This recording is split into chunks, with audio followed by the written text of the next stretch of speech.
घने जंगल में टूनी चिड़िया अपने 2 बच्चों को लेकर अपनी खड़ूस सास के साथ रहती थी। ऐसे ही समय बीत जाता है और धीरे धीरे अब बरसात का महीना भी शुरू हो जाता है। रोज तेज तूफान और बारिश होने लगती है।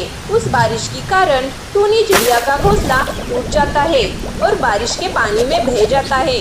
लो, छा गई काली घटा, टूट गया आशियाना। जब से तू इस घर में आई है मेरे बेटे को निगल गई। भारी बारिश क्या आई, मेरा घर भी निगल गई। तू तो पनौती है पनौती। माँ जी, इसमें मेरा क्या कसूर? मैं तो दिन रात आपकी सेवा में लगी रहती हूँ। जबान मत लड़ा, कामचोर कहीं की। माँ, भूख लगी है माँ, पेट में चूहे कूद रहे हैं माँ।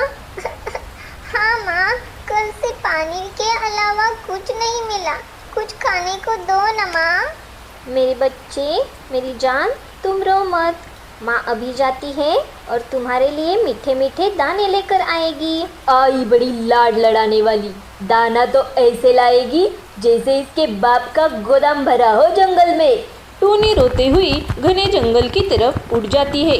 तेज तूफान और बारिश की वजह से टूनी को कहीं एक दाना भी नहीं मिलता। थक हार कर वो एक नदी के किनारे बैठ जाती है। हे भगवान, मैं खुद भूखी रह सकती हूँ, पर अपने मासूम बच्चों को तड़पता कैसे देखूं? मेरी सास के ताने में सह लूं, पर बच्चों की भूख कैसे सह लूं? तभी टूनी की नज़र नदी के किनारे रेत पर पड़ती है।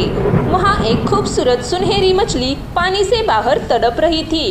बचाओ, कोई मुझे पानी में डालो, मैं बिना पानी के मर जाऊंगी, कोई मदद करो। अरे, ये बेचारी मछली तो धूप में तड़प रही है, मुझे इसकी मदद करनी चाहिए। टूनी बिना देर किए अपनी चोंच से उस भारी सुनहरी मछली को धीरे धीरे घसीटकर नदी के गहरे पानी में ढकेल देती है। पानी में जाते ही मछली में जान आ जाती है। तुम्हारा बहुत बहुत धन्यवाद प्यारी चिड़िया, तुमने आज मेरी जान बचाई है, पर तुम खुद इतनी उदास क्यों हो? क्या बताऊं मछली बहन, तूफान ने मेरा घर उजेड़ दिया, बच्चे भूख से बेहाल हैं और मेरे पास ना रहने को छत है ना खाने को दाना। तुम बहुत दयालु हो टूनी। रुको, मैं तुम्हें एक जादुई तोहफा देना चाहती हूँ। मछली पानी में डुबकी लगाती है और चोंच में एक चमकता हुआ जादुई मोती लेकर बाहर आती है। ये जादू का मोती नहीं, तेरी अच्छाई का फल है। लो टूनी, इस मोती को ले जाकर उस पीपल के खाली डाल पर रख दो। टूनी उस मोती को लेकर पीपल के पेड़ पर पहुंचती है। जैसे ही वो मोती को डाल पर रखती है, एक तेज रोशनी चमकती है। देखते ही देखते वहां सफेद चमकीले मोतियों से बना एक आलीशान बड़ा घर बन जाता है। हे भगवान, ये तो मोतियों का महल है। टूनी घर के अंदर जाती है तो देखती है कि वहाँ सोने के बर्तनों में तरह तरह के स्वादिष्ट दाने, फल और साफ पानी भरा हुआ है।